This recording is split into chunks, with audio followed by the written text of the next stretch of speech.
अस्सलाम वालेकुम स्टूडेंट्स, उम्मीद करता हूँ आप खैरियत से होंगे। जी बेटा, 9th क्लास और 10th क्लास का जो इंग्लिश का बोर्ड का पेपर होता है बेटा, उसमें फर्स्ट पोर्शन जो होता है एमसीक्यूज़ का, वो choose correct form of the verb होता है। इस वीडियो के अंदर हम ये पूरा पोर्शन इस वीडियो के अंदर करेंगे। बेटा, अगर आपने ये वीडियो मुकम्मल कर ली ना, तो इसका मतलब है पहला जो पोर्शन है correct form of the verb, वो आपका कंप्लीट हो जाएगा, याद हो जाएगा आपको। अच्छा, मैं ना जब भी ये एमसीक्यूज़ करवाता होता हूँ, मैं आपको अलग से रूल नहीं करवाऊँगा कि जी ये टेंसेस होते हैं, ये होता है। मैंने भाई सिंपल सा रूल लिया हुआ है, जैसे मैं 9th क्लास के बच्चों को करवाया था। पास्ट पेपर से मैंने कोई 50 पेपर पास्ट पेपर खंगाले हैं, वहाँ से 9th के भी और 10th के भी, क्योंकि correct form of the verb tenses तो दोनों क्लासेस के एक ही होते हैं। तो मैंने उनको इकट्ठा करके ना, अब मैं साथ साथ आपको उसमें ना टिप्स बताऊंगा कि किस तरह, ट्रिक ऐसे ऐसे बताऊंगा कि किस तरह, मुझे सेंटेंस का जुमला नहीं पता होगा कि इसका मतलब क्या है। मैं बताऊंगा कि भाई आईएनजी है तो ये लग जाएगा आपको। मतलब अगर वीडियो आपने पूरी देख ली ना, तो आपको ये वाला पोर्शन जो है वो मुकम्मल याद भी हो जाएगा। और अगर आपको टेंसेस आते भी हैं ना, फिर भी वीडियो आपके लिए काम की है। क्यों? क्योंकि भाई ये पास पेपर की हैं, तो आपकी प्रैक्टिस हो जाएगी इंशाल्लाह। एमसीक्यूज भी आपके यही आएंगे, ठीक है। और आपको साथ साथ टेंसेस भी तैयार हो जाएंगे, ठीक है बेटा। चलें जी, शुरू करते हैं। बेटा, वीडियो को ज़रूर लाइक कर दिया करें, और जो बच्चा चैनल पे नया है चैनल को भी सब्सक्राइब कर दें, क्योंकि हम इंशाल्लाह पास पेपर के हवाले से और बोर्ड के पेपर पैटर्न के मुताबिक बच्चों की तैयारी करवाते हैं, ख़ास तौर पे जो 9th की है और 10th की है। चैनल पे बाकी वीडियोस पड़ी हुई हैं। तो चलें जी, बगैर टाइम वेस्ट किए शुरू करते हैं। अब बेटा, पहला मेरा एमसीक्यूज है, how long dash you been working in the garden. अब मुझे सेंटेंस का मतलब नहीं पता, मुझे कैसे पता चलेगा इसका आंसर क्या है? भाई इसका आंसर हैव है। मैंने कहाँ से देखना है बेटा? जब भी बीन होगा ना, बीन बीन होगा उसके साथ हैव या हैड आता है, ठीक है। जब भी बीन होगा वो हैव या हैज होगा। तो अब यू के साथ हमेशा हैज तो नहीं लग सकता, यू के साथ हमेशा क्या लगता है बेटा? हैव। ओके बेटा, आगे चले। He is dash back next weeks. अच्छा बेटा, याद रख लें, ये कुलिया बांध ले जहन में कि इज एम आर हो ना, तो उसके साथ आई एन जी वाला टेंस आता है। ये बस आप कुलिया, मतलब क्या है छोड़ो परे, और क्या मत जुमला लिखा हुआ है छोड़े परे। इज एम आर होगा तो हम आई एन जी लगाएंगे, ठीक है। ये बस आप पल्ले बांध ले, ये काम आएगा आपके। ही इज कमिंग, आंखें बंद करके लगा दो। जहां इज हो, एम हो, आर हो, इन तीनों में से कोई भी लफ्ज होगा तो आगे जो टेंस लगेगा उसमें आई एन जी होगा, ठीक है बेटा। आगे चलते हैं। I dash take my meal at night. अच्छा बेटा देखें, इस तरह का सेंटेंस ना, मतलब दो तरीके होते हैं इसको पहचानने के। एक तो देखें, अगर आपको इसका मतलब समझ आ रहा है, आई आई डू नॉट, इसका मतलब ये आंसर है, I do not take my meal at night. अब इसके दो तरीके हैं। अगर आपको जुमले का मतलब समझ आ रहा है कि मैं भाई शाम को खाना खाता हूँ, ठीक है, ये मतलब है। अब एक जब रूटीन हम कोई बताते हैं ना, कोई हैबिट बताते हैं, तो उसमें हमेशा first form of the verb लगती है, ठीक है। डिड भी नहीं लगेगा क्योंकि पास्ट है, विल भी नहीं लगेगा फ्यूचर है। डू या डज लगेगा तो आई के साथ एस नहीं लगता होता, तो डू नॉट है। अब मुझे एक तो तरीका ये है कि अगर जुमले का मतलब पता चल रहा है ना, तो कोई जब जुमले के अंदर ना कोई हैबिट बताई जा रही हो, जैसे कोई आदत है, मेरी रूटीन है, मैं स्कूल जाता हूँ, मैं एक्सरसाइज करता हूँ, मैं खाना खाता हूँ, तो उसमें हमेशा first form of the verb लगती है, एक चीज। दूसरा, मैं आपको इससे भी आसान ट्रिक बताता हूँ। आपको जुमले का मतलब भी नहीं पता चल रहा, टेक लिखा हुआ है ना, तो first form of the verb के साथ हमेशा डू नॉट लगता है, ठीक है। यानी जब अगर टेक है ना, अगर ये टू को होता तो फिर हम कुछ और सोचते। ये first form of the verb है ना, तो फर्स्ट फॉर्म के साथ हमेशा डू नॉट लगेगा। First form of the verb के साथ हमेशा डू नॉट लगेगा, ये याद रख लें। इसके बाद है the sun dash in the east. अच्छा देखें, अब इसका है the sun rises in the east, ये डी वाला। अब कैसे पता चलेगा मुझे कि ये है? देखें बेटा, एक चीज़ है, मैंने बताया अभी, कोई अगर आपकी ना हैबिट हो, आदत कोई आप बता रहे हो, कोई अपनी रूटीन बता रहे हो, या कोई यूनिवर्सल ट्रूथ हो, यानी एक आलमगीर सच है, तो वो हमेशा फर्स्ट फॉर्म लगती है। मतलब सूरज मशरिक से निकलता है, वो सूरज मगरिब में गुरूब होता है, इसी जुमले के साथ, यही बोर्ड में बहुत ज़्यादा रिपीट हुआ है, यही वाला। तो एक पानी हमेशा ऊपर से नीचे की तरफ बहता है। अब ये यूनिवर्सल ट्रूथ है, ज़मीन सूरज के गिर्द घूमती है। तो इस तरह में हमेशा first form of the verb लगता है, और अगर फॉर्म फर्स्ट हो, अब ये भी फर्स्ट फॉर्म है, ये भी फर्स्ट फॉर्म है, तो एस ई एस कब लगता है? जब हमारी ये सिंगल हो, तो इसमें एस ई एस लग जाएगा। ठीक है, इसके बाद है they dash tea every morning. अब they dash tea every morning मतलब, अब देखिए मैं आपको ना इसमें बिल्कुल शॉर्टकट बताता हूँ। दे डैश टी, अब इसका आंसर क्या है? They take tea every morning. अब जब भी आपको ना ये, अब देखिए अब मैं सुबह, हर सुबह को क्या करता हूँ? चाय पीता हूँ। तो ये एक रूटीन है ना, मेरी रूटीन है डेली की, कि मैं सुबह जो है चाय पीता हूँ। तो जब भी रूटीन कोई बताई जा रही हो, तो उसमें first form of the verb लगती है। या मैंने आपको कहा कि जब भी आपका प्रेजेंट है, तो ये देखें इसमें टू नहीं लग सकता, एवरी मॉर्निंग वो तो यस्टरडे होता तो टू लगता इस तरह का। ठीक है, तो टेक एवरी मॉर्निंग। इसके बाद है द बुक डैश। ये बेटा मैं अगेन कह दूं, इन एमसीक्यूज को आपने छोड़ना नहीं है, कंप्लीट अपने करने हैं। ये इसकी नंबरिंग शो हो रही है, ये पास पेपर के हैं, इन्हीं में से आपका कोई ना कोई एमसीक्यूज आ जाना है। और ये प्रेजेंट टेंस के कंप्लीट है, सारे प्रेजेंट टेंस इसी में से आएंगे। ठीक है जी। The dash book on the table for week. हाँ, अब ये एक नया रूल आ गया बेटा, याद रखिएगा। जब भी जुमले के अंदर ना कोई टाइम की बात हो, यानी कोई वक्त हो, वीक, ईयर, 10 o'clock, 2 घंटे से, 5 मिनट से, सुबह से, शाम से, यानी आपके जुमले के अंदर ना अगर वक्त आ गया है, तो हमेशा हैज बीन वाला ओ आएगा। ठीक है, हैज बीन लगेगा, ये आप याद रख लें। जब भी कोई टाइम का जिक्र आ जाए ना जुमले में, तो हैज बीन, हैव बीन लगेगा। ठीक है जी। इसके बाद next, the dash English at present. अच्छा बेटा अब देखें, जब भी एट प्रेजेंट कोई काम अभी हो रहा है, एट प्रेजेंट अभी, यानी हाल में अभी कोई काम हो रहा है, यानी शी इज लर्निंग इंग्लिश। अब मुझे देखें, इसको ना आप याद रख लें, कोई काम अभी हो रहा है तो इसका मतलब है इज लर्निंग आएगा ना।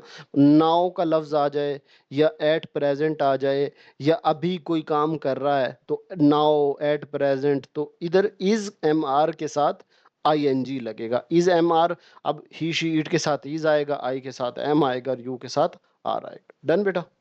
इसके बाद नेक्स्ट है she dash her cat very well. तो शी लव्स, अब यहाँ वो पूछना चाह रहा है कि एस या ई एस का इजाफा होगा कि नहीं होगा? बिल्कुल होगा। ही शी इट के साथ एस या ई एस का इजाफा होता है, तो she loves her cat very much. इसके बाद next, I dash 3 cup of coffee. अच्छा देखिए, अब इसका I have already taken 3 cup of coffee, coffee. अच्छा जी, देखिए मुझे कैसे पता चलेगा कि ये भाई हैव टेकन आएगा?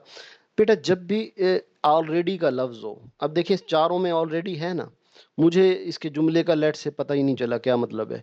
जब भी ऑलरेडी का लफ्ज हो, तो उसके साथ हमेशा third form of the verb लगेगी। जब भी, क्योंकि एक काम ना मैं पहले कर चुका हूँ, ऑलरेडी कर चुका हूँ, तो उसमें हमें एक कर चुका हूँ, तो चुका हूँ वाले में तो हमेशा थर्ड फॉर्म लगती है। तो जब भी का लफ्ज हो ना, तो फिर आपने क्या लगाना है? फिर आपने third form of the verb लगाना है।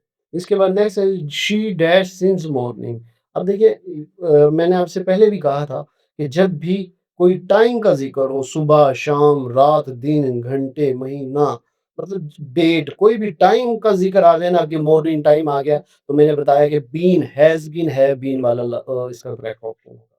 इसके बाद है good student always dash hard. तो गुड स्टूडेंट्स है तो प्लूरल है, तो एस ई एस का इजाफा नहीं होगा, तो good student always work hard.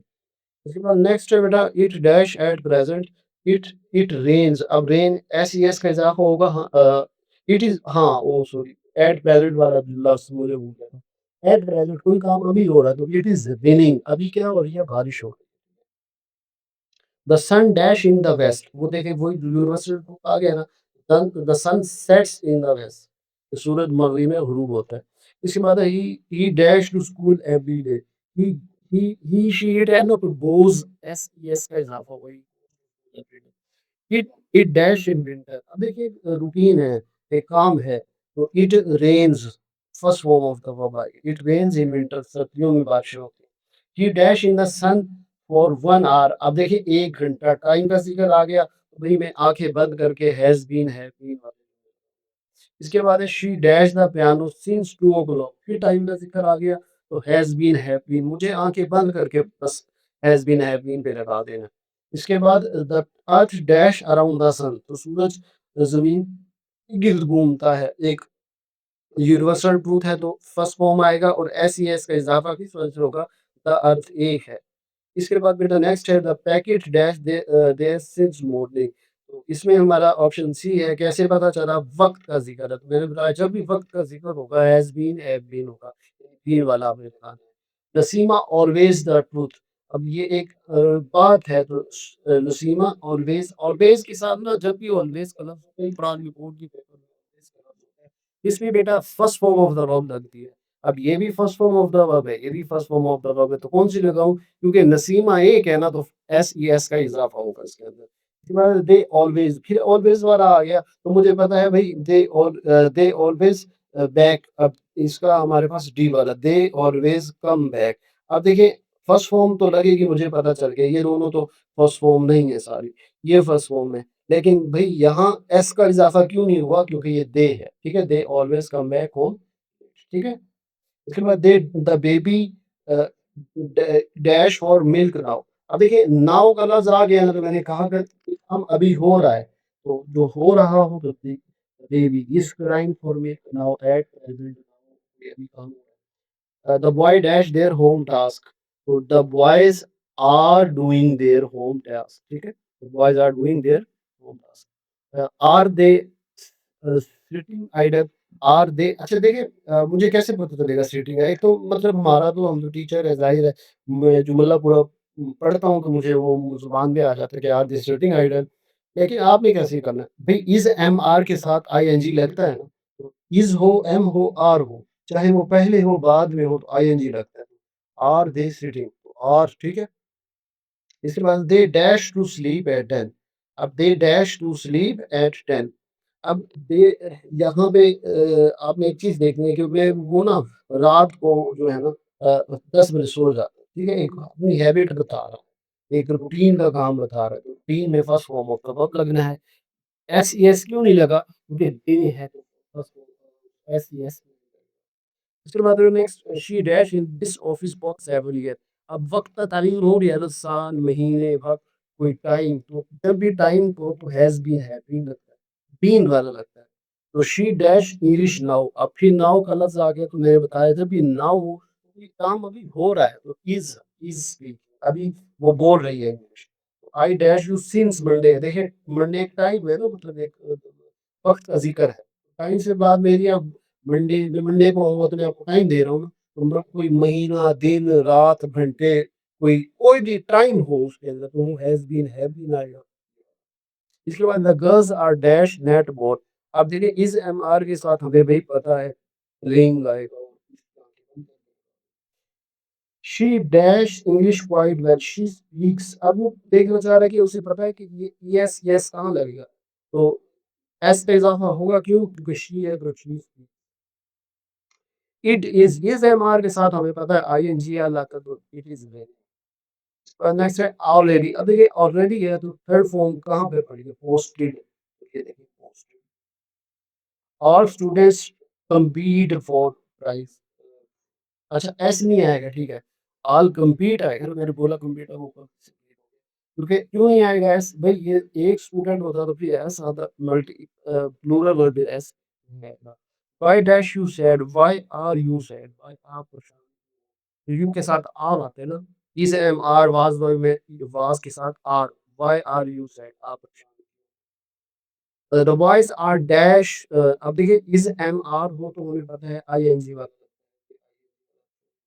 देखिए मुझे ना कोई मीनिंग नहीं पता इनके, है ना, मतलब नहीं पता, लेकिन मुझे आ रहे हैं, क्यों आ रहे हैं भाई? मैंने एक रूल पकड़ा हुआ है। अच्छा हाँ, अब आ गया जी बीइंग वाले।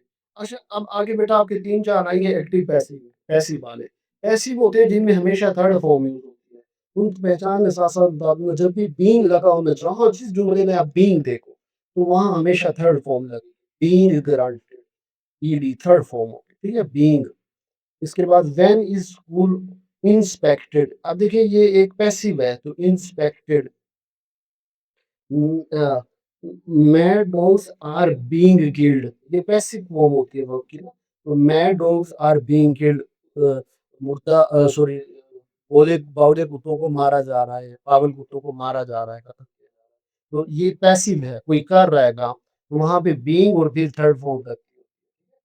उसके बाद द कोड डज़ नॉट, अब ये डू नॉट और डज़ नॉट के साथ हमेशा first form of the verb लगती है। डू नॉट हो या डज़ नॉट हो तो हमेशा अब ये first form.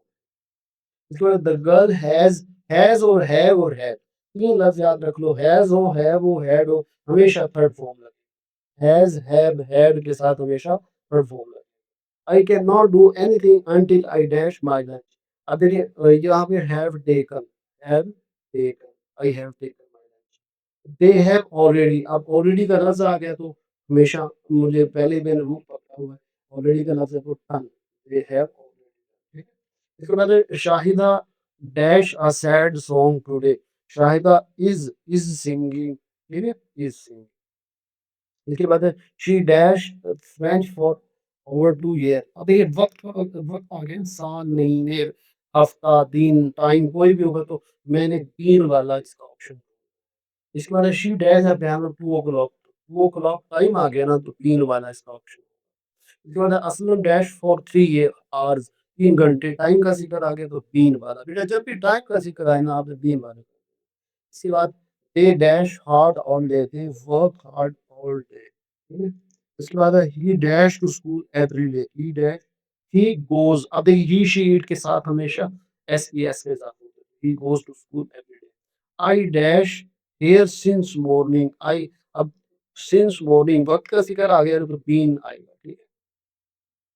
She dash her parent very much, तो शी ही शी इट के साथ एस ई एस का इज़ाफ़ा होगा। She loves her parent very much. अच्छा बेटा ये पूरे अपने 70 करने हैं और ये प्रेज़ेंट है। तो ये सारे पास्ट पेपर है, ये बात ज़हन में रखिएगा, कोई भी मिस नहीं करना। और इसकी ना प्रेज़ेंट के ज़्यादा होते हैं, आप रिमोट का पेपर होता है ना उसमें प्रेज़ेंट के ज़्यादा आते हैं। बाकी तो फ्यूचर और जो पास्ट है उनके काम आते हैं, उनकी भी मैं एक वीडियो बना दूँगा, 2 बना दूँगा। तो ये प्रेज़ेंट के तो कंप्लीट है, ठीक है। He dash, he is not replying my letter. He is not replying my letter. He is dash back next week. He is MR के साथ बेटा हमें पता है कौन सा लगता है, कमिंग ING वाला। ठीक है? इसके बाद यू सिंस मॉर्निंग वक्त का ताल्लुक आ गया ना। अब देखिए मुझे कितना ट्रिक एक्शन सा पता चल गया है। भाई जो भी टाइम का ताल्लुक आ जाए ना, मैंने हैव बीन हैज बीन को लगा दी। इसके बाद he dash newspaper for living, he sells, ठीक है बेटा। इसके बाद नेक्स्ट है जी she dash for London tomorrow, she is living, वो आज लंदन वो कल लंदन छोड़ रहा है, ठीक है। ये फैसला उसने कर रहा है लंदन छोड़, she is living. Good student always, always के साथ बेटा मैंने बताया था हमेशा first form of the verb आएगा वर्ब। तो इसके बाद नेक्स्ट है आई ऑलरेडी, ऑलरेडी है तो हमें थर्ड फॉर्म ढूंढो भाई। ये भी थर्ड फॉर्म, ये भी नहीं है बल्कि पोस्टेड, ये थर्ड फॉर्म। इसके बाद है she dash at the moment. अब देखिए at the moment, at present, अब 3 लफ्ज़ आपको मिल गए हैं इस एम आर वाले। यानी अगर एट मोमेंट हो यानी इसी वक्त कोई काम हो रहा है, और या फिर ये नाउ का लफ्ज़ आ जाए या फिर एट प्रेजेंट आ जाए, हमें इज़ आईएनजी, तो शी इज़ नॉट स्टडीइंग, ठीक है। इज़ किसके साथ आता है, कोई काम अभी हो रहा है at that moment, at present या नाउ, ठीक है। इसके बाद है from dash to lunch that. अब देखिए इसमें हमारा भी has not gone. They are dash to dinner on Sunday, they is है माँ के साथ हमेशा हमें थोड़ा कमी आदत। इसके बाद आई हैज और हैव हैड, फिर 3 लफ्ज याद करते हैं, हैज और हैड, वही शब्द है बोल देता। इसके बाद नेक्स्ट है our class dash off in 3 years, वक्त का जिक्र आ रहा हो, we have taken, have taken. They dash that they are coming back next week, कहते नहीं वो अगले हफ्ते वापस आ रहे हैं। It dash a lot, it rains, he she it के साथ हमेशा एस का इजाफा होता है। नेक्स्ट है तो जडेरिया डैश that question for time, has asked, जडेरिया है ना तो has asked. They dash to sleep at 10, ये डेली की रूटीन था। दे go to sleep at 10. But it dash since last night. दिन, रात, घंटे, महीना, साल, कोई भी जब टाइम का ज़िक्र हो जाए तो हैज़ बीन वाला they dash in this house, they have lived. They अब देखिए दे के साथ हैज़ नहीं आता, they have lived. She she has have her और हैज़ हैव हैड के साथ हमारा प्लूरल को हमेशा थर्ड फॉर्म में शी हैड इज़ राइट। इसके बाद do you dash go to every day, do you go to school every day. ये बेटा हमारे सप्रेंस दूसरे रिपोर्ट में बहुत ज़्यादा रिपीट हो रहे थे। इनको मेरे ख्याल से अब आपको काफ़ी हद तक इसको आपकी प्रैक्टिस हो गई होगी, ठीक है? ये बेटा आपने करने हैं और बाकी इंशाल्लाह जो पास्ट के और फ्यूचर के उनकी भी मैं इसी तरह वीडियो बना दूँगा। इंशाल्लाह आप इसी में से आ जाएँगे। इसी में से एग्ज़ैक्ट ना भी आया कोई एक आधा, होंगे इसी जैसे इससे हट के नहीं आएँगे कम से कम। ठीक है बेटा? वीडियो को ज़रूर लाइक किया करिए बेटा। और जो बच्चा चैनल पे नया है, चैनल को एक दफ़ा विज़िट करके प्लीज़ सब्सक्राइब कर लें। इंशाल्लाह आपको फ़ायदा होगा। सब जानेगा। अल्लाह हाफ़िज़।